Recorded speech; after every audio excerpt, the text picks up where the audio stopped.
Hello students. तो last class तक हमने हमारे चैप्टर केमिकल काइनेटिक्स में हमने पढ़ लिया था एक फर्स्ट ऑर्डर रिएक्शन को किसकी टर्म्स में, प्रेशर की टर्म्स में। और वहाँ पर हमने दो अलग अलग केस पढ़े थे। दो केस क्या थे कि जब आपको क्वेश्चन एक तो पी नॉट और पी टी की फॉर्म में गिवन हो, और जो दूसरा केस था उसमें क्वेश्चन जो था वो गिवन था पी टी और पी इन्फिनिटी की टर्म्स में। ठीक है, इंपॉर्टेंट चीज़ वहाँ पर क्या थी कि वहाँ पर आपको मेथड समझना था, ना कि कोई फॉर्मूला रटना था। ठीक है, हमने कुछ क्वेश्चंस भी किए थे। और अब आज हम मूव कर रहे हैं उसी से रिलेटेड एक और क्वेश्चन पे। इसके बाद हम अपना अगला टॉपिक स्टार्ट करेंगे। ठीक है, देखो क्वेश्चन क्या गिवन है आपको। क्वेश्चन में एक रिएक्शन गिवन है 2x gas gives 3y gas plus 2z gas. ठीक है, एक टेबल बनाई हुई है, इसके बीच में टाइम के बीच में और पार्शियल प्रेशर ऑफ x जिस कौन सी यूनिट में दिया जा रहा है, mmHg की में। Partial pressure of x time t is equal to 800 given है, 100 पर 400 और टाइम 200 पर, ये मिनट्स में चल रहा है, ये कितना है 200 हो चुका है। ठीक है, assuming ideal gas behaviour calculate order of reaction rate constant T 75% and total pressure when Px यानी कि x का जो प्रेशर है वो क्या हो चुका हो 700 mmHg हो चुका हो। ठीक है, तो ये आपको क्वेश्चन गिवन है, आपको इसको ट्राई करना है। देखो इस क्वेश्चन की एक अच्छी बात है कि यहाँ पर ये पहला क्वेश्चन आप कर रहे हो जिसमें यहाँ पर एक कोफिशिएंट दिया हुआ है। ठीक है, तो इस क्वेश्चन से हमें कुछ नई चीज़ें भी सीखने को मिलेगी, इसलिए ये क्वेश्चन इंपॉर्टेंट भी है। और जो एक इम्पॉर्टेंट चीज़ है, ये जो क्वेश्चन है ये एक IIT में आया हुआ क्वेश्चन है 2005 के अंदर। ठीक है, तो ये इसकी इम्पॉर्टेंट चीज़ है, आप इसको ट्राई करें।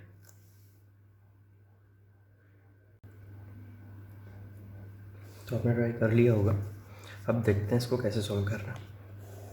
आप समझें, देखो जो सबसे पहला पार्ट इसका दिया हुआ है, सबसे पहला जो पार्ट है इसका बोल रहा है कि ऑर्डर ऑफ रिएक्शन क्या होगा। अब देखो ऑर्डर पता करना है, ना तो कोई रेट कांस्टेंट की वैल्यू दी हुई है, ना ही कोई एक्स्ट्रा कोई मतलब इस डेटा के अलावा कोई और बात नहीं बोली हुई है। ठीक है, हमें नहीं पता ये रिएक्शन ज़ीरो ऑर्डर की है, फर्स्ट ऑर्डर की है, सेकेंड ऑर्डर की है। तो देखो ऑर्डर कैसे पता किया जाता है जब स्टेप का क्वेश्चन होता है। तो आप देखें भाई, आप इस डेटा को देखें। ठीक है, आपके पास दो मेथड्स हैं, बेसिकली दो मेथड्स हैं, एक एक करके उनको डिस्कस करते हैं। देखो ये आपके पास जो अलग अलग डेटा है, एक मेथड तो आपका क्या है, मेथड फर्स्ट। मैं फर्स्ट पार्ट के लिए बता रहा हूँ ये कि ऑर्डर ऑफ रिएक्शन कैसे फाइंड किया जाता है। तो देखो फर्स्ट पार्ट में जो टेबल दी हुई है इसमें आप इस डेटा को देखें। पहला मेथड तो क्या है, देखो मैं आपको एक इंपॉर्टेंट पॉइंट लिखाया था कि अगर अगर जो हमारा रिएक्टेंट उसके लिए जो वैल्यूज़ गिवन है आपको, अगर वो वैल्यूज़ आपको जीपी में दिखाई दे जाए तो यानी कि वो रिएक्शन कौन से ऑर्डर की होगी, फर्स्ट ऑर्डर की। हमने एक मेथड तो ये पढ़ा ही था, समझ में आता है। ठीक है, आप देखें 800 400 अगर आप रेशो निकालेंगे इससे इसका तो 1/2 आएगा। और जब आप 200/400 करेंगे, अगर आप रेशो चेक करेंगे तो भी क्या आएगा 1/2। यानी कि इससे पता चलता है कि रेशो सेम है, रेशो सेम है तो यानी कि रिएक्शन कौन से ऑर्डर की होगी, फर्स्ट ऑर्डर की रिएक्शन होगी। ठीक है, एक इंपॉर्टेंट चीज़ ध्यान रखें, यहाँ पर डेटा किसके रेस्पेक्ट में दिया जा रहा है, एक्स के रेस्पेक्ट में ही दिया जा रहा है। ठीक है, और हम जो ऑर्डर देखते हैं, जो हम बोलते हैं कि अगर कॉन्सेंट्रेशन या प्रेशर जीपी में है तो वो सिर्फ रिएक्टेंट का देखा जाता है, प्रोडक्ट से कोई मतलब नहीं है। हम रिएक्टेंट की बात करते हैं सिर्फ कि अगर रिएक्टेंट का डेटा जीपी में है तो रिएक्शन कौन से ऑर्डर की होती है, फर्स्ट ऑर्डर की होती है। ठीक है, यहाँ पर ये जो डेटा गिवन है रिएक्टेंट के बेसिस पे ही गिवन है। ठीक, अब देखें यहाँ पर आपको ये तो समझ में आ गया कि रिएक्शन का ऑर्डर क्या है, फर्स्ट ऑर्डर की, तो मेथड फर्स्ट हो गया, इससे आसान तो कुछ है नहीं। लेकिन इसका एक और मेथड है जो भी आपको कई बार यूज़ करना पड़ सकता है। तो जो मेथड सेकंड है, समझें, हमें नहीं पता कि ये रिएक्शन कौन से ऑर्डर की है, तो भाई हमें अब इसके लिए अलग अलग अप्रोच लगानी पड़ेगी। एक बार हमें इसको ज़ीरो ऑर्डर से देखना पड़ेगा, एक बार इसको हमें फर्स्ट ऑर्डर से देखना पड़ेगा। तो देखें क्या करना है, आप समझें। मैंने मान लिया कि रिएक्शन लेट ज़ीरो ऑर्डर की रिएक्शन है। ठीक है, देखो अगर रिएक्शन ज़ीरो ऑर्डर की है तो देखो इसमें भाई आपको 3 डेटा गिवन है, आप कोई से भी 2 डेटा को उठाओ और रिएक्शन का के यानी कि रेट कांस्टेंट कैलकुलेट करो। ठीक है, एक डेटा ये उठा लिया, मान लो आपने time t is equal to 0 और time t is equal to 100 minutes वाला। फिर आप दूसरी बार इसी चीज़ को अप्लाई करें, कैसे, ये 2 डेटा पिक कर लें आप, एक तो time t is equal to 0 वाला और एक time t is equal to 200 वाला, और इससे रेट कांस्टेंट निकालें। समझ में आ रही है बात। और अगर ये जो दोनों केस आप लोगे और दोनों से रेट कांस्टेंट की वैल्यू अगर सेम आ रही है, यानी कि रिएक्शन कौन से ऑर्डर की होगी, ज़ीरो ऑर्डर की होगी। क्योंकि देखो भाई के जो होता है वो तो कांस्टेंट होता है, तो पूरी रिएक्शन के लिए के की वैल्यू क्या रहेगी, कांस्टेंट।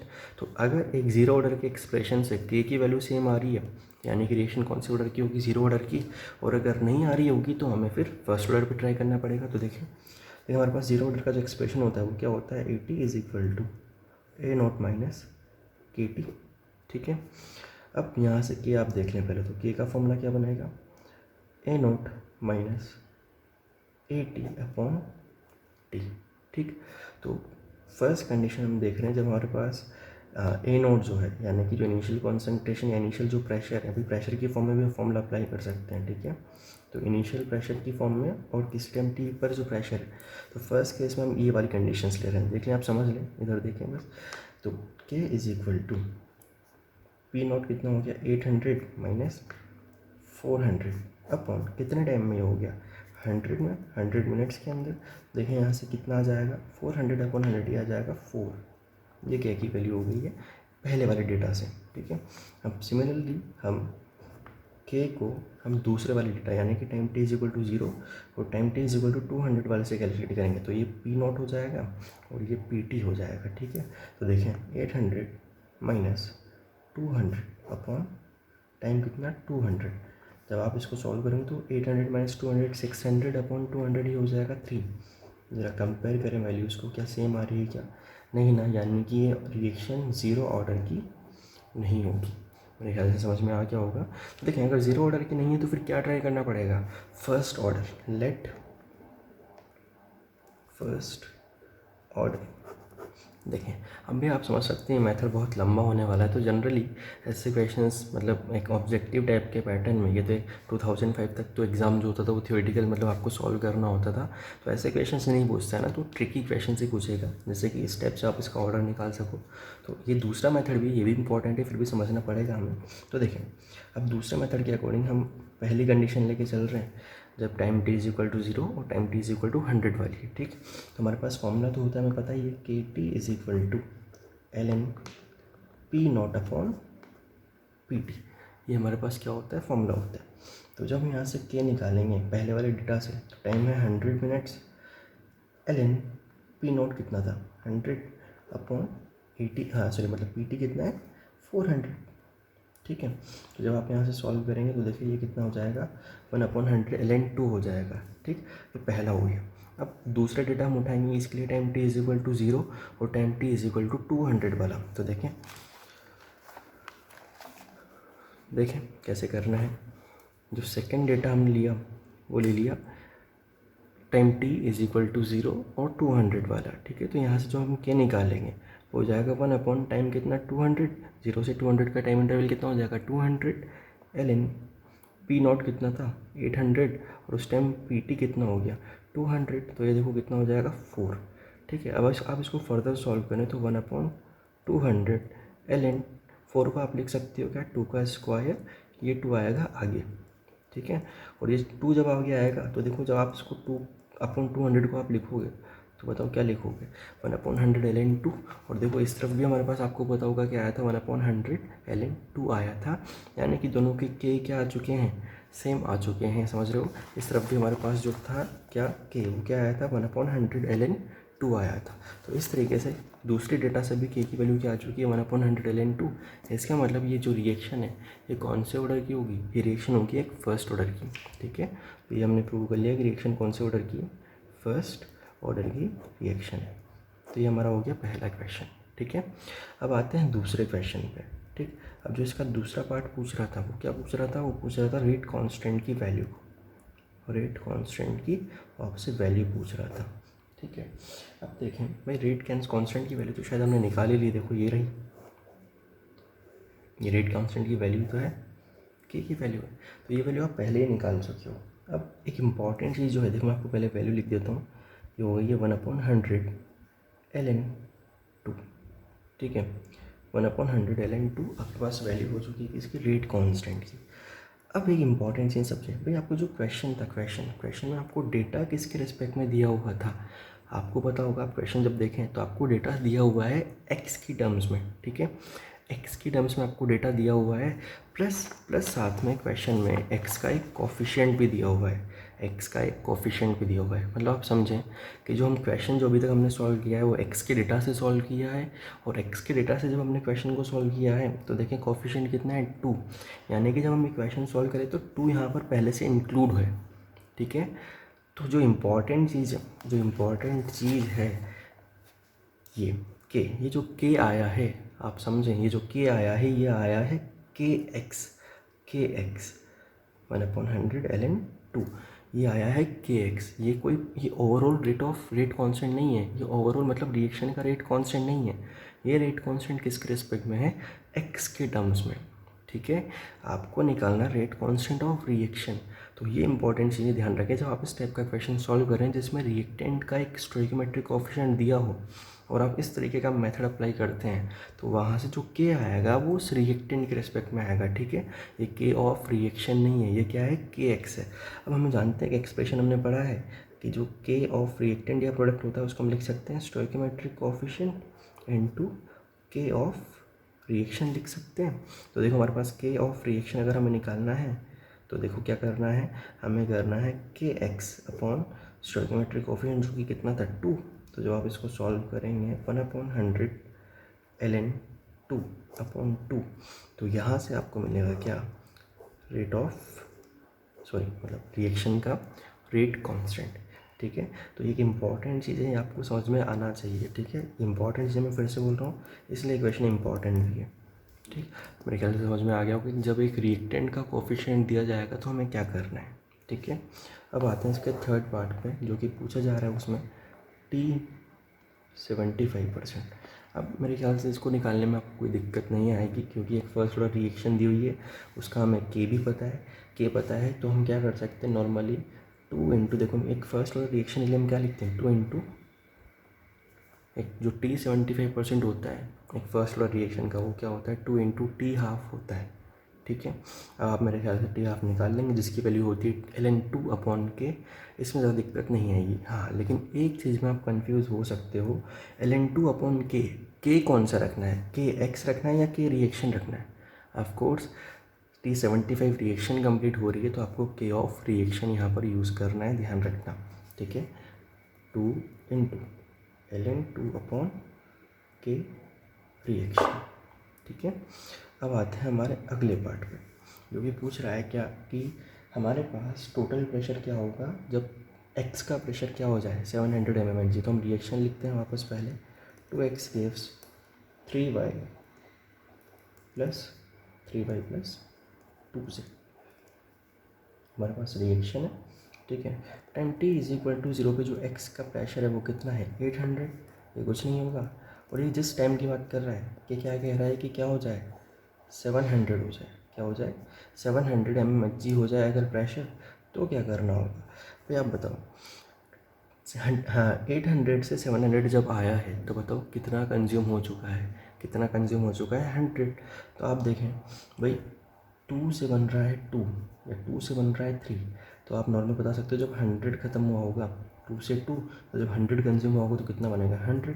तो आप देखें क्या लिखेंगे, ये z कितना हो जाएगा 100 और ये कितना हो जाएगा 3/2 इंटू 100। तो आपको बोल रहा है कि टोटल प्रेशर क्या होगा, तो आप कर लें सॉल्व।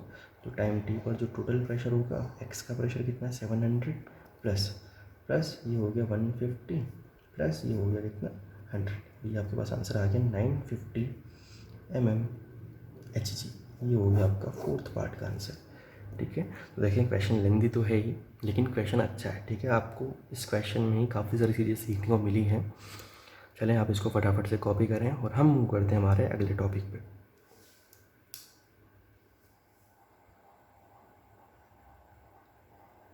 तो कॉपी कर लिया होगा, अब हम मूव करते हैं हमारे अगले टॉपिक पे। देखें भाई, ये हम पढ़ रहे थे कि फर्स्ट ऑर्डर रिएक्शन को हम अलग अलग पैरामीटर्स में कैसे डिफ़ाइन कर सकते हैं। ठीक, तो हमने एक पैरामीटर की टर्म में तो डिफ़ाइन कर दिया जो है क्या इन टर्म्स ऑफ प्रेशर। ठीक है, अब जो दूसरा पैरामीटर है हम इसको दूसरे पैरामीटर की फॉर्म में हम इसको क्या करने जा रहे हैं, डिफ़ाइन करने जा रहे हैं। तो देखें दूसरा पैरामीटर क्या है, by measuring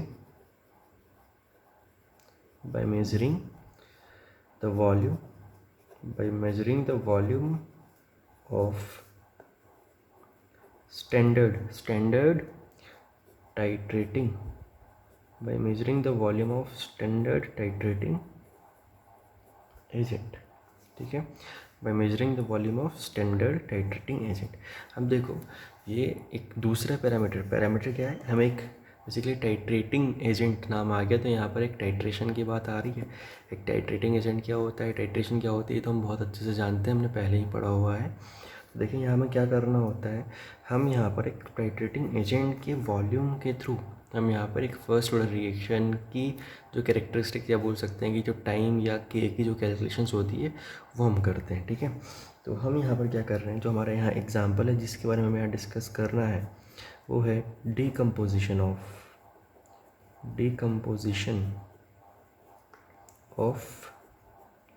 H2O2, decomposition of H2O2, ठीक है। ये हमें पढ़ना है, इसकी हमें डिटेल में डिस्कस करना है इसके बारे में हमें। तो देखें एक H2O2 की जो डीकम्पोजिशन की रिएक्शन होती है तो हमें आती है बहुत अच्छे से H2O प्लस O2, जो कि क्या होता है, गैस होता है, ठीक है। खैर देखें, अब आपको यहाँ पर इस H2O की एक आपने टाइट्रेशन पढ़ा है, ठीक है, हमने लॉक्स चैप्टर में भी टाइट्रेशन पढ़ा है, हमने आयनिक इक्विलिब्रियम में भी हमने टाइट्रेशन के बारे में बात की है, ठीक। तो एक H2O2 की जो हम टाइट्रेशन करवा रहे हैं, स्टैंडर्ड टाइट्रेटिंग एजेंट से हम क्या करवाते हैं, टाइट्रेशन करवाते हैं। बेसिकली क्वेश्चन से पता चलता है कि हम कौन सी चीज़ को कहाँ अप्लाई करें। तो जो इस टाइप का जो क्वेश्चन आएगा, देखो हमें क्वेश्चन दिया होगा H2O2 की फॉर्म में, ठीक है, लेकिन हमें जो डेटा दिया होगा वो हमें डेटा दिया होगा किसकी फॉर्म में, एक टाइट्रेटिंग एजेंट की फॉर्म में, ठीक है। तो जो डीकम्पोजिशन ऑफ H2O2 में जो हम H2O2 की जो टाइट्रेशन करवाते हैं वो हम टाइट्रेशन करवाते हैं किससे, जो यहाँ पर हमारा जो टाइट्रेटिंग एजेंट होता है, यहाँ हमारा जो टाइट्रेटिंग एजेंट होता है ये होता है KMnO4। अब भाई देखो KMnO4 के बारे में तो हम बहुत अच्छे से जानते हैं कि ये एक बहुत ही स्ट्रॉन्ग टाइट्रेटिंग एजेंट होता है ना, ठीक है। ये खुद क्या होता है, रिड्यूस, और दूसरे को क्या करता है, ये ऑक्सीडाइज करता है, ठीक है, एक टाइट्रेशन के अंदर या एक रिएक्शन के अंदर, ठीक। तो हम बहुत अच्छे से जानते हैं। अगर देखो मैं आपके सामने ये रिएक्शन लिखूँ कि H2O2 के जब हम किससे रिएक्शन करवाएं, KMnO4 से रिएक्शन करवाएं तो क्या होता है, Mn जो होता है वैसे आप लोग बहुत अच्छे से जानते हैं, Mn कन्वर्ट हो जाता है Mn2+ में।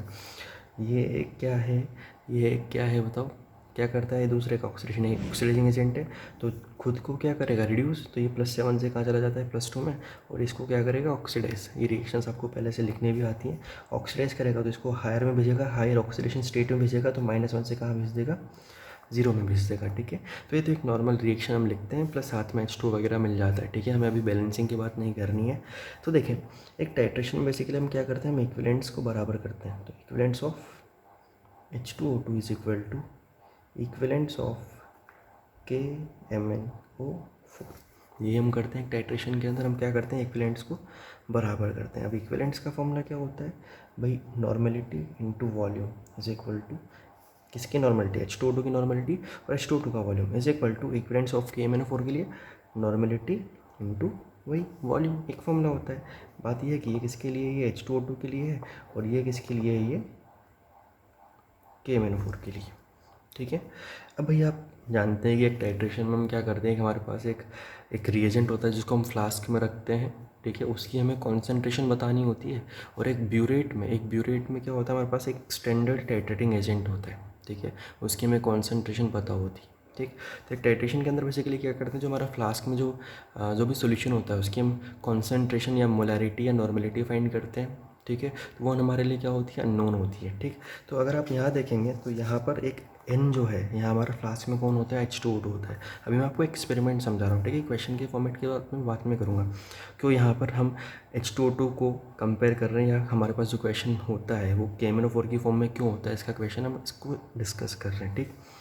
तो KMnO4 से जब टाइट्रेशन होती है तो आप देखें भाई इसको आप क्या लिखोगे, इक्विवेलेंट्स ऑफ H2O2 को normality into volume of H2O2 और इक्विवेलेंट्स ऑफ KMnO4 को normality into volume of KMnO4, ठीक है।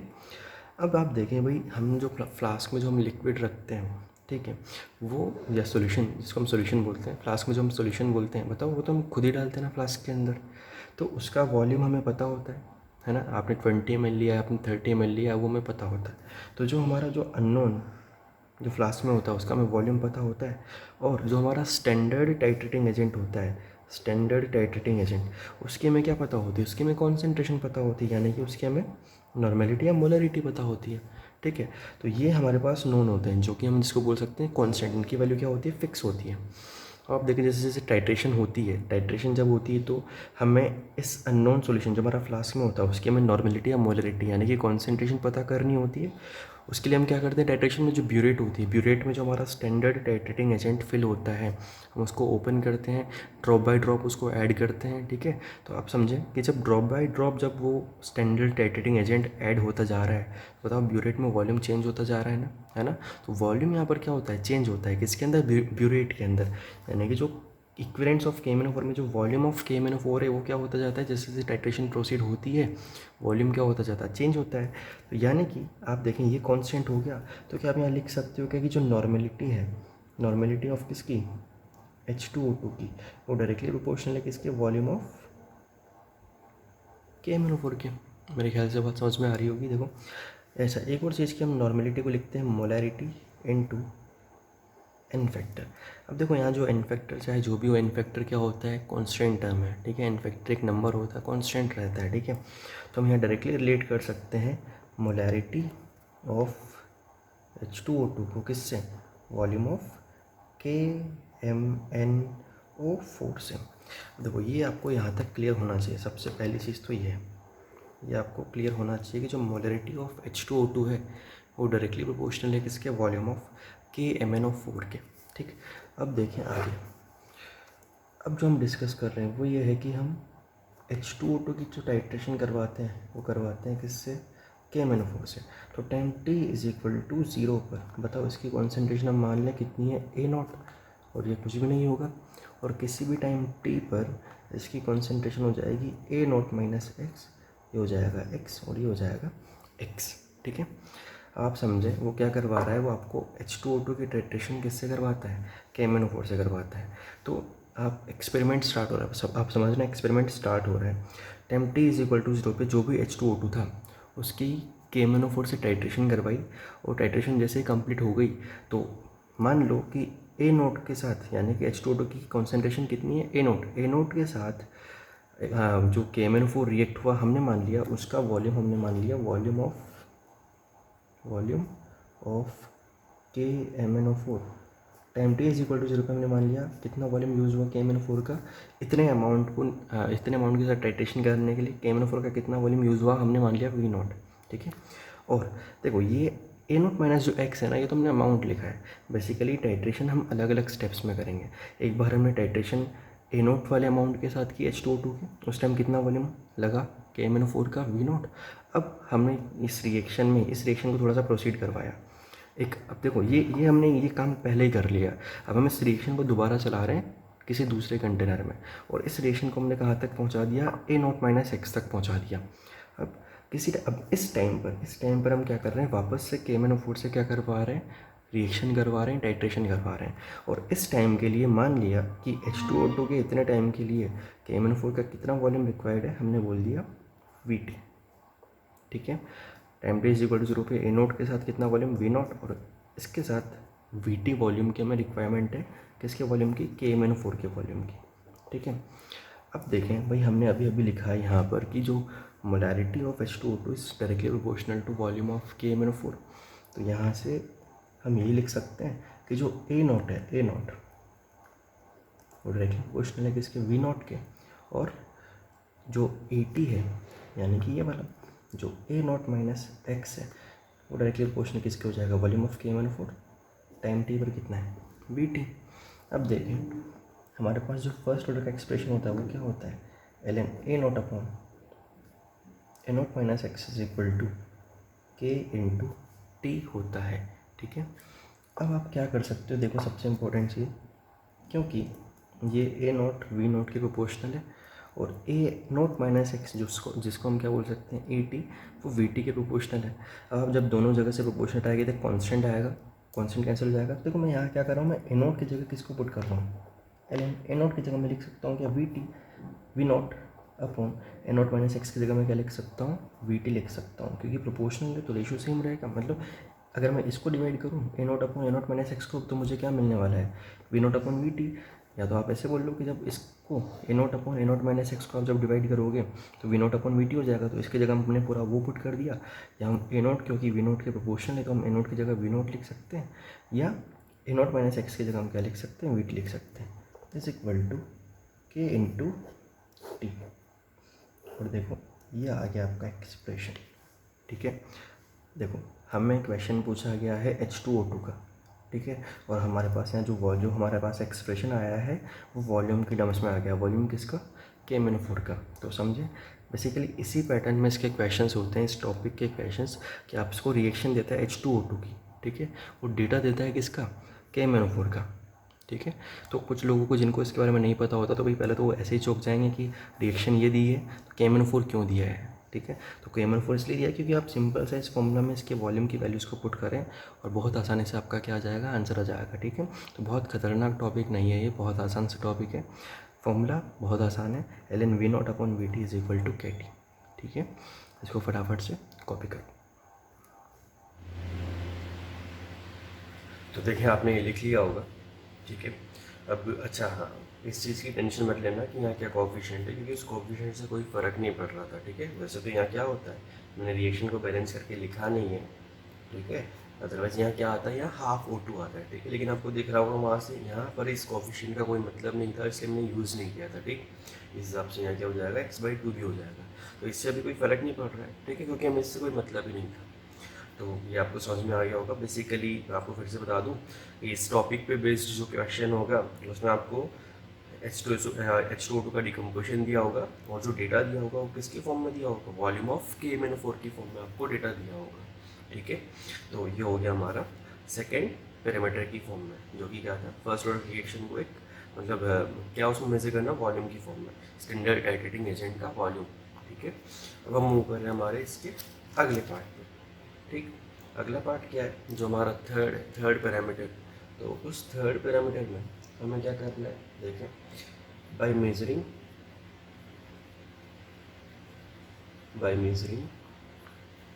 द वॉल्यूम ऑफ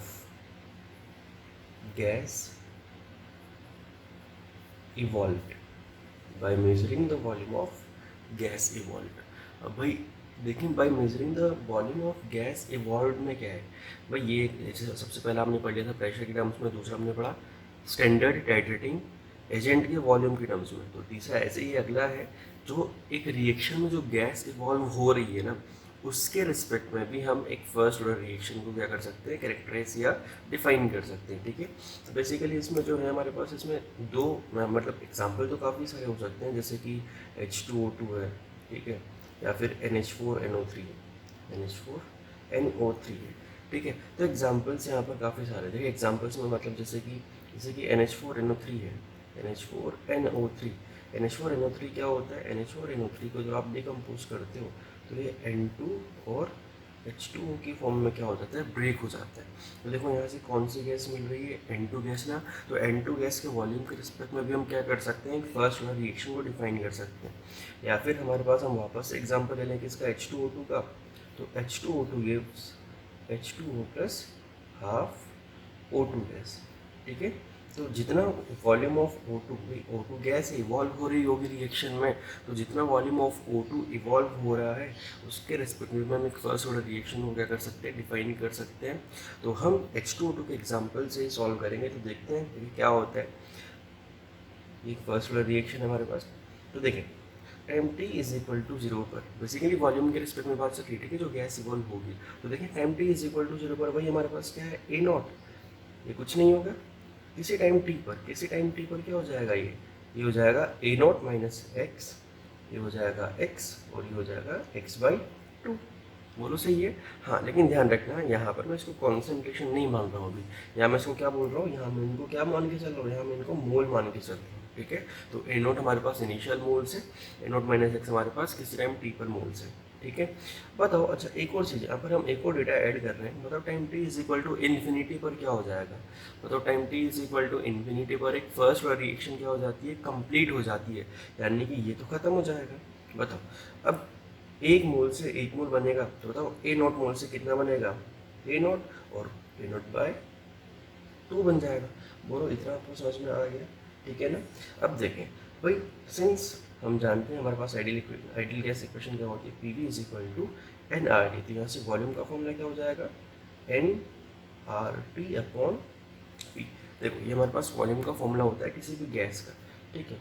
अब आप देखें कि अगर मैं बताऊँ volume of O two at time T की बात करूँ, मतलब volume of O two at time T, यानी कि वॉल्यूम का formula moles into R T upon P.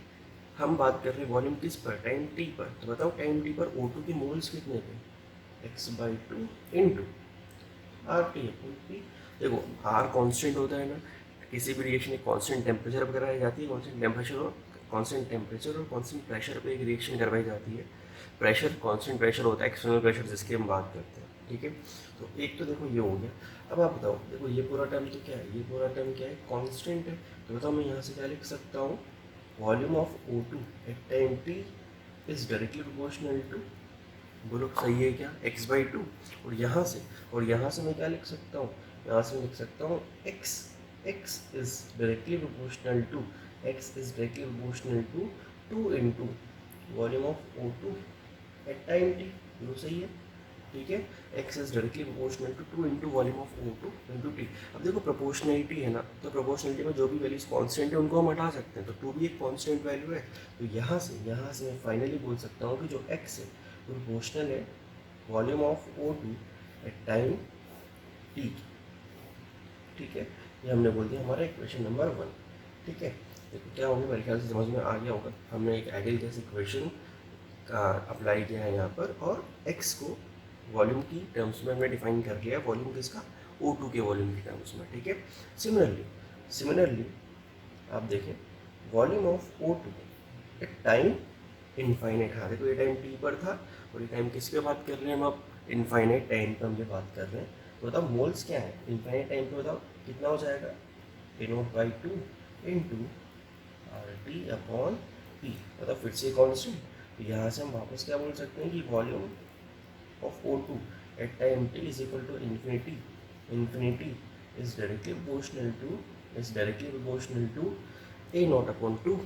और यहाँ से देखो मैं फाइनल एक्सप्रेशन लिख रहा हूँ, 2 उधर जाएगा, 2 भी कांस्टेंट रहेगा, तो finally volume of O2 infinite जो A0 है वो volume of O2 at infinite time भी क्या होगा, प्रोपोर्शनल होगा ना। देखो यहाँ तक मेरे ख्याल से समझ में आ गया होगा, आप इसको कॉपी कर लो, ठीक है। अब देखें भाई, अब क्या करना है, आप देखें कि जो हमारे पास फर्स्ट ऑर्डर का एक्सप्रेशन होता है ln A0 upon A0 minus X is equal to क्या होता है, KT। अब आपको क्या करना है, यहाँ पर A0 और A0 माइनस एक्स की वैल्यूज़ को पुट करना है, ठीक है। तो देखें हमारे पास A0 जो था, A0 बताओ किसके प्रोपोर्शनल आया था, आप देख सकते हैं A0 जो है वो प्रोपोर्शनल आया था किसके, volume of O2 at time infinite के ना, ठीक है। अच्छा यहाँ से मैं आपको एक और चीज़ बता देता हूँ कि देखो A0 तो पता है, लेकिन A0 माइनस एक्स कैसे निकाला जाएगा, जब आप इक्वेशन नंबर 2 में से जब आप इक्वेशन नंबर 1 को माइनस करोगे, तो बताओ कि ये रिलेशन आएगा। जब आप इक्वेशन नंबर 2 में से जब आप इक्वेशन नंबर 1 को क्या करोगे, माइनस करोगे, तो आपके पास देखो ये रिलेशन आएगा, volume of O2 at time infinite minus volume of O2 at time t वाला रिलेशन, बोलो सही है क्या, ठीक है। तो आप यहाँ पर इस इक्वेशन में पुट करेंगे जब, तो देखें मतलब A0 की जगह मैं लिख सकता हूँ क्या, volume of O2 at time infinite upon A0 minus X की मैं क्या लिख सकता हूँ, volume of O2 at infinite minus volume of O2 at time t is equal to KT। और देखो ये रहा वॉल्यूम की टर्म्स में आपका एक्सप्रेशन, ठीक है। तो ये हमने मेजर कर लिया एक फर्स्ट ऑर्डर रिएक्शन के टाइम को हम या फिर हम रेट कांस्टेंट को हम इस तरीके से हम डिफाइन कर सकते हैं अलग अलग पैरामीटर्स की फॉर्म में, ठीक है। तो ये वॉल्यूम ऑफ गैस इवॉल्व की फॉर्म में हो गया। तो भाई देखें यहाँ पर आपको ना कोई सा भी मेथड में क्या कह रहा हूँ, मतलब कोई सा भी फॉर्मूला आपको रटना नहीं है ना, कोई सा भी फॉर्मूला आपको रटना नहीं है। ये बहुत छोटे छोटे से फॉर्मूला है। मान लो जैसे ये H2O2 की डिकम्पोजिशन जो स्टैंडर्ड टाइट्रेटिंग एजेंट के केस में जब हमने किया था, तो वो फॉर्मूला बहुत आसान है, उसको तो आप याद भी रख सकते हो। लेकिन इंपॉर्टेंट चीज़ है भाई क्या है, आप जो भी टॉपिक देख रहे हो आप उसमें इंपॉर्टेंट चीज़ समझो कि क्या है, मैथड जो है और वो बहुत ही आसान है। अगर आप गलती से फॉर्मूला भूल भी जाओ ना, तो भी आपको मैथड बहुत अच्छे से समझ में आ गया होगा, ठीक है, कि जिससे हम ये फॉर्मूला डिराइव कर सकते हैं। और देखो ये तो हमने एग्जाम्पल लिया है H2O2 का, वो एग्जाम्पल तो आपसे NH4NO3 का भी पूछ सकता है, ठीक है। तो भाई वहाँ वो फॉर्मूला चेंज हो जाएगा। तो आपको इंपॉर्टेंट क्या याद रखना है, आपको मैथड कॉन्सेप्ट याद रखना है कि कैसे हमने ये फॉर्मूला निकाला है, ठीक है। ये हो गया होगा, आप इसको कॉपी करें। फिर हम मूव करते हैं हमारे अगली टाइप की प्रॉपर्टी पर।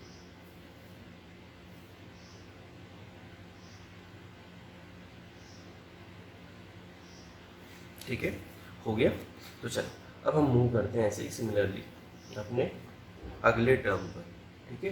भाई देखिए इन पे जो क्वेश्चन होते हैं, अच्छा मैं बता दूँ, इन पे जो क्वेश्चन होते हैं ना, मैं फिर से बता रहा हूँ कि आपको रिएक्शन देगा H2O2 की, है ना, और वॉल्यूम डिफाइन करेगा किसका, O2 का। जैसे लास्ट जो हमने लास्ट जो किया था डिस्कस, लास्ट टॉपिक जो हमने डिस्कस किया था, उसमें वो वॉल्यूम ऑफ KMnO4 का डेटा देगा, ठीक है। तो इसी टाइप से इस पर्टिकुलर क्वेश्चन में वो आपको टाइम t पर वॉल्यूम देगा O2 का, और टाइम इनफाइनाइट पर आपको वॉल्यूम ऑफ O2 देगा, ठीक है। तो इस टाइप से इस क्वेश्चन को सॉल्व किया जा सकता है, ठीक।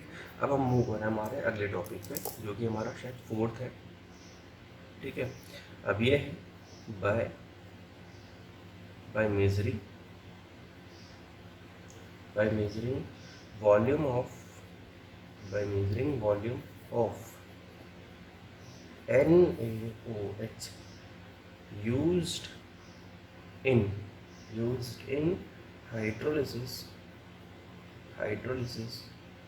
of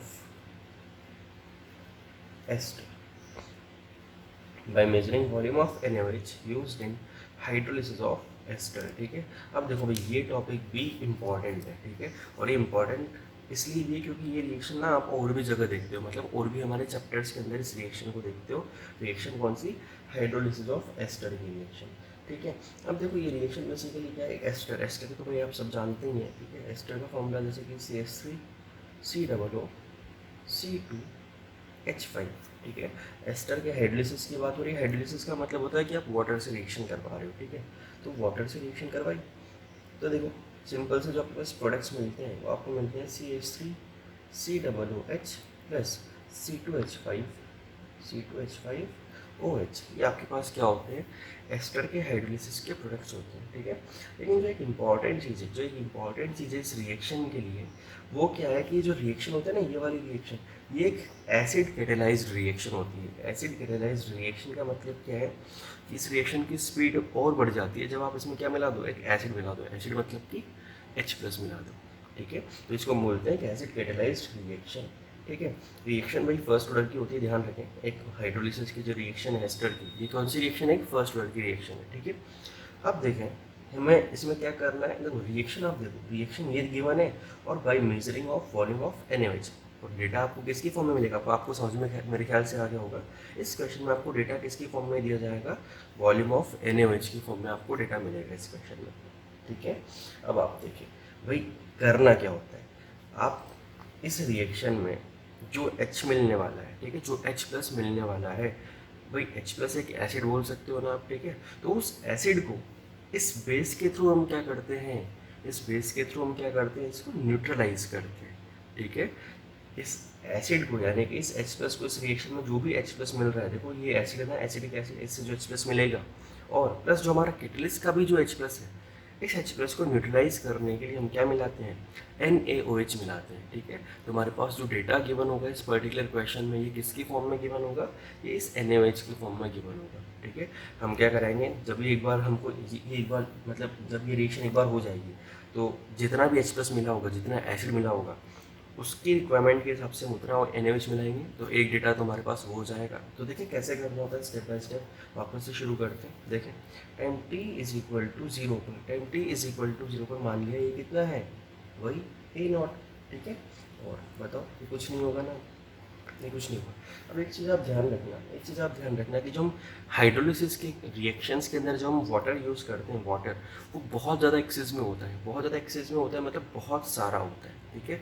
तो उसकी कॉन्सेंट्रेशन बेसिकली ये बहुत कम है और ये बहुत ज़्यादा है, तो इसकी कॉन्सेंट्रेशन में हमें कोई ज़्यादा चेंज दिखाई नहीं देता है, तो इसकी कोई कॉन्सेंट्रेशन लिखेंगे भी नहीं, ठीक है। इसी टॉपिक को हम आगे जब डिटेल में डिस्कस करेंगे, जब हमारे पास एक और रिएक्शन आएगी, स्यूडो फर्स्ट लॉ रिएक्शन, तो वहाँ से आपको समझ में आ जाएगा कि जो जो सब्सटेंस एक्सेस में होता है ना, उसकी कॉन्सेंट्रेशन चेंज नहीं होती है, तो उसको लिखने की ज़रूरत भी नहीं होती है, ठीक है। आगे आएगा, इसलिए परेशान ना हो, ठीक। तो हम बात कर रहे हैं सिर्फ इसकी एस्टर की। एस्टर क्या है? ए नॉट, ये कुछ नहीं होगा, इनिशियली ये ए नॉट है। अब बताओ किसी टाइम टी पर ये क्या हो जाएगा, किसी टाइम टी पर ये हो जाएगा ए नॉट माइनस एक्स, ये हो जाएगा एक्स, और ये क्या हो जाएगा? एक्स हो जाएगा। और देखो last time T is equal to infinite पर ये खत्म हो जाएगा, ये ए नॉट और ये ए नॉट हो जाएगा, ठीक है। मेरे ख्याल से समझ में आ रहा होगा, ठीक है।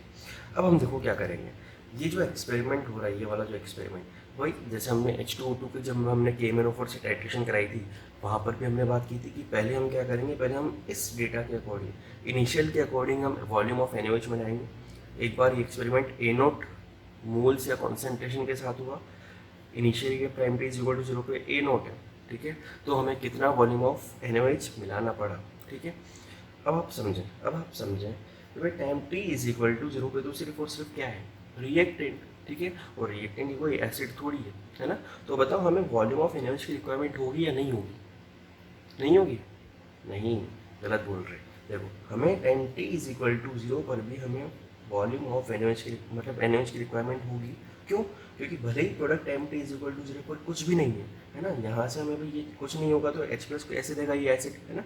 लेकिन बताओ कि time T is equal to 0 पे हमें जो कैटलिस्ट मिलाया हुआ है वो तो है ना। बात समझ में आ रही है? Time T is equal to 0 पे हमने कैटलिस्ट तुमने पहले से मिला के रखा हुआ है, मतलब आप समझ रहे हैं ये रिएक्शन होने से जस्ट पहले की बात है। H प्लस मिलाया, रिएक्शन स्टार्ट हो जाएगी, लेकिन रिएक्शन स्टार्ट होने से जस्ट पहले की बात है, ठीक है। तो बताओ वहाँ पर H प्लस तो होगा ही ना। तो इस H प्लस को न्यूट्रलाइज करने के लिए बताओ हमें कुछ ना कुछ तो वॉल्यूम चाहिए होगा ना NaOH का, ठीक है। तो बताओ वो क्या, हमारा time T is equal to 0 पर क्या हमें वो वॉल्यूम ऑफ NaOH दे देगा? वो सही है, ठीक है। अब एक एक्सपेरिमेंट हो चुका है time T is equal to 0 पर, अब दोबारा हमने इसी रिएक्शन को स्टार्ट किया ए नॉट से, और उसको हम किसी टाइम टी तक ले गए, ठीक है। ये सेम वैसे ही है जैसे हमने H2O2 वाले में किया था। अब किसी टाइम टी पर ले जाके बताओ, टाइम टी पर ए नॉट माइनस एक्स हो गया, यानी कि एक्स कंज्यूम हो गया, तो यहाँ से एक्स फॉर्म हो गया। अब बताओ एसिडिक एसिड कितना फॉर्म हो गया है? एक्स, ठीक है। तो यानी कि एक्स एच प्लस देगा ना ये यहाँ से, ठीक। यहाँ से क्या देगा? एक्स एच प्लस देगा। आप समझें कि एक तो एक्स एच प्लस तो एक इसका, ठीक है, प्लस प्लस जो कैटलिस्ट H प्लस था। अब देखो ये आप ये मत सोचना कि अच्छा ये तो time T is equal to 0 भी खत्म कर दिया, नहीं, हमने दोबारा एक्सपेरिमेंट स्टार्ट किया है, ठीक है। अब हमने कहाँ पे हम न्यूट्रलाइज करवाने वाले हैं? टाइम टी पर न्यूट्रलाइज करवाने वाले हैं। देखो टाइम टी पर इसको क्या क्या मिलेगा? एक तो कैटलिस्ट वाला H प्लस और ये एसिडिक एसिड वाला H प्लस, ठीक है। देखो मैं साथ में यहाँ पर लिखना स्टार्ट कर रहा हूँ कि हम यहाँ पर कुछ वॉल्यूम्स डिफाइन कर रहे हैं किसके? NaOH के, जैसे कि वी नॉट। तो वी नॉट आप बहुत अच्छे से जानते हैं कि हम इसको क्या लिखेंगे? Volume of NaOH at T is equal to 0, यानी कि time T is equal to 0, ठीक है। ये हम इसको वी नॉट बोलेंगे, ठीक। एक होगा वी टी क्या होगा? Same volume of NaOH at time T, ठीक। और लास्ट वी इन्फिनिटी, बताओ क्या होगा? वॉल्यूम ऑफ NaOH, बताओ कब का? At time T is equal to infinity, ठीक है। ये तीन अलग अलग टाइम पर हमारे पास वॉल्यूम ऑफ NaOH है, ठीक। अब अच्छा समझो, देखो वी नॉट और वी टी समझ लिया हमने, अब आते हैं वी इन्फिनिटी पे, ठीक। अब बताओ वी इन्फिनिटी में बताओ रिएक्टेंट कंज्यूम हो चुका है और पूरा पूरा क्या बन चुका है? प्रोडक्ट बन चुका है। अब प्रोडक्ट में बताओ एसिडिक एसिड कितना है? ए नॉट, और ये H प्लस भी कितना देगा? A naught. तो जो time T is equal to infinite पे जो NaOH चाहिए होगा, बताओ वो तो इस H प्लस प्लस इस ए नॉट H प्लस को यूटिलाइज करने के काम आएगा। तो आप समझें, देखो मैं यहाँ इक्वेशन लिख रहा हूँ, आपको समझ में आ जाएगा बहुत अच्छे से। देखो वी नॉट, बताओ वी नॉट किसके लिए चाहिए था? Time T is equal to 0 पर, और time T is equal to 0 पर प्रोडक्ट तो कुछ भी नहीं है ना, सिर्फ और सिर्फ क्या है? कैटलिस्ट वाला H प्लस, ठीक है। तो जो वी नॉट होगा, वी नॉट वो किसके प्रोपोर्शनल होगा? वो किसके प्रोपोर्शनल होगा? सिर्फ और सिर्फ बताओ किसके? कैटलिस्ट वाले H प्लस की। मेरे ख्याल से बात समझ में आ रही होगी, ठीक है। ये कैटलिस्ट वाला H प्लस है, ठीक। ये होगा हमारे पास इक्वेशन नंबर 1। बताओ वी टी, बताओ वी टी जो है वो किसके प्रोपोर्शनल? बताओ टाइम टी किसी टाइम टी पर मतलब कितना वॉल्यूम चाहिए था, किस किस को न्यूट्रलाइज करने के लिए चाहिए था वॉल्यूम, मतलब H प्लस एक्स के लिए ना, एक्स कौन सा है, तो यहाँ से H प्लस मिलेगा एसिडिक एसिड से, ठीक है। तो कौन कौन सा H प्लस, एक तो कैटलिस्ट वाला H प्लस ये जो प्रोडक्ट में जो हमें H प्लस मिला है ये वही इक्वेशन नंबर 2, ठीक है। और लास्ट बताओ वी इनफाइनाइट, जो वी इनफाइनाइट होगा बताओ वो किसके प्रोपोर्शनल होगा, एक तो कैटलिस्ट वाले H प्लस के, जब हमने तीसरी बार एक्सपेरिमेंट किया तो वही एक तो कैटलिस्ट वाला H प्लस जो फाइनली बताओ कितना बना है ए नॉट, तो ए नॉट ही हमें H प्लस मिल रहा होगा, ये वही हमारे पास इक्वेशन नंबर 3, ठीक है। तो इक्वेशन नंबर 3 हमारे पास हो चुकी है। अब देखें भाई, अब अपने को क्या करना है, हमारे पास फर्स्ट ऑर्डर का फॉर्मूला क्या होता है, L N A naught upon A naught minus X ना, इसी की फॉर्म में हमें इस डेटा को क्या करना है, कन्वर्ट करना है। तो आप समझ सकते हैं, देखें भाई हमारे पास हमें चाहिए सबसे पहले ए नॉट, तो देखो ए नॉट आपको इन तीनों जगह पे कहाँ पे दिख रहा है, इस वाले एक्सप्रेशन में आपको ए नॉट दिख रहा है, लेकिन साथ ही साथ इसमें क्या आ रहा है एच प्लस। तो बताओ कि यहाँ से अगर मैं इस एच प्लस को हटा दूँ तो मुझे सिर्फ ए नॉट मिल जाएगा ना। अब आप समझिए इस एच प्लस को कैसे हटाएं, बताओ कि हम इक्वेशन नंबर 3 में से क्या हम इक्वेशन नंबर 1 को माइनस करते हैं, तो बताओ कि एच प्लस कैंसिल हो जाएगा, मेरे ख्याल से बात समझ में आ रही है, ठीक है। तो देखो हम क्या करने वाले हैं, इक्वेशन नंबर 3 में से हम माइनस कर रहे हैं किसको, 1 को। तो देखिए जब आप इक्वेशन नंबर 3 में से 1 को माइनस करेंगे तो क्या हो जाएगा, V infinity minus V naught is directly proportional to, इसमें से जब आप इसको माइनस करेंगे तो एक्स प्लस क्या हो जाएगा, माइनस हो जाएगा, और सिर्फ क्या रह जाएगा ए नॉट, ये हो हमारे पास इक्वेशन नंबर 4, ठीक है। अब आप बताओ, देखो V infinity minus V naught हो चुका है, अब अपने को निकालना है एक और, क्या निकालना होगा, ए नॉट माइनस एक्स। अब बताओ ए नॉट ये रहा, मतलब ए नॉट वाला एक्सप्रेशन ये रहा और एक्स वाला एक्सप्रेशन ये रहा, अपने को चाहिए ए नॉट माइनस एक्स। बताओ क्या, 3 में से 2 को माइनस कर दें और एच प्लस चला जाएगा, ठीक है। तो हम क्या कर देंगे, 3 में से हम माइनस कर देंगे किसको, 2 को।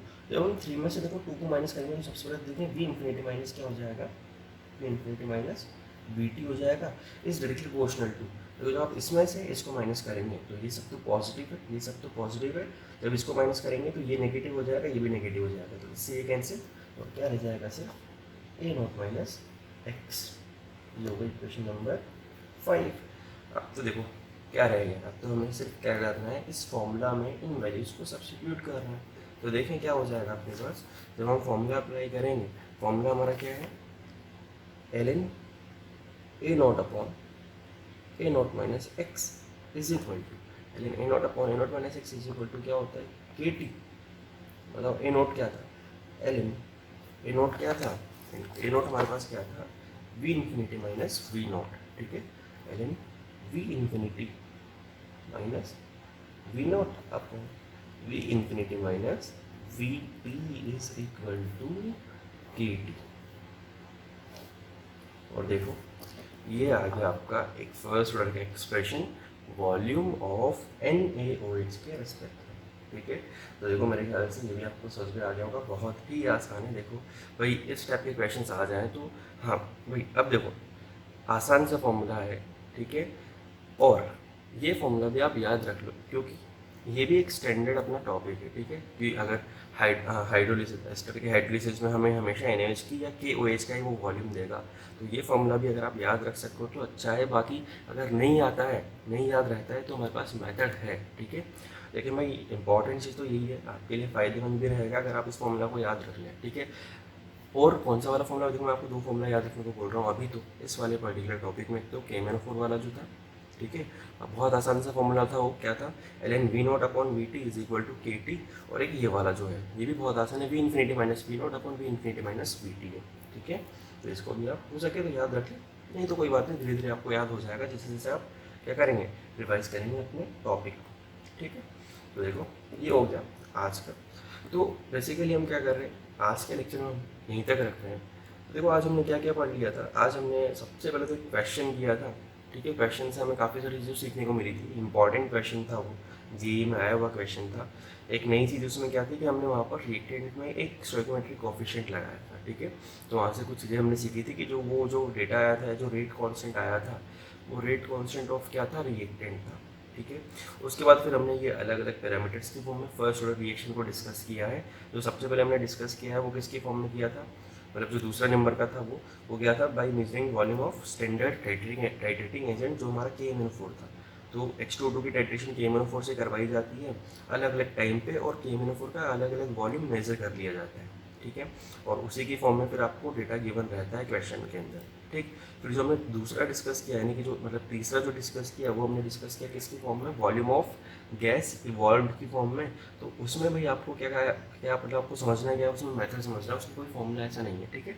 और जो तीसरा है वो क्या है, हाइड्रोलिसिस ऑफ एस्टर वाला फॉर्मूला, ठीक है। ये एक स्टैंडर्ड है, ये एक स्टैंडर्ड टॉपिक है, ठीक है। तो इसमें हो सके तो फॉर्मूला को डायरेक्ट याद भी रख लें, क्या, ln v infinity minus V naught upon V infinity minus V T, ठीक है। बहुत आसान सा फॉर्मूला है, ln v infinity minus V naught upon V infinity minus V T is equal to K T, ठीक है। तो यहीं तक रखते हैं आज हमारे लेक्चर के अंदर। आप इसको रिवाइज करना, मॉड्यूल से क्वेश्चंस की प्रैक्टिस करना, ठीक है। हम मिलते हैं नेक्स्ट क्लास और यहाँ से आगे कंटिन्यू करते हैं।